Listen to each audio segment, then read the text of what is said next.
आता काल परवा मी ऐकलं की ताजमहल हॉटेल इथं होणार आहे, त्याचं भूमिपूजन होणार आहे.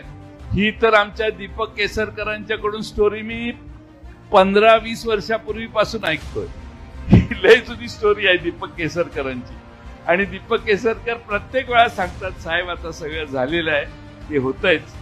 आजही आता भूमिपूजन का अजून काम सुरू नाही ना झालं, का सुरू झालं नाही हा प्रश्न त्यांना तुम्ही विचारा.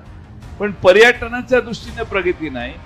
या इथल्या काजूच्या संदर्भात, आंब्याच्या संदर्भात आधारभूत किंमत देता काजूचाच प्रश्न आहे. 200 रुपये आधारभूत किंमत देत असताना, अनुदान देत असताना त्याच्यासाठी मिळणारं जे पैसे शेतकऱ्याला मिळाले पाहिजेत त्याच्यात इतक्या अनेक तांत्रिक अडचणी आहेत की काल परवा मला वाटतं मोर्चा काढण्याची पाळी शेतकऱ्यांच्यावर आली. त्यामुळे या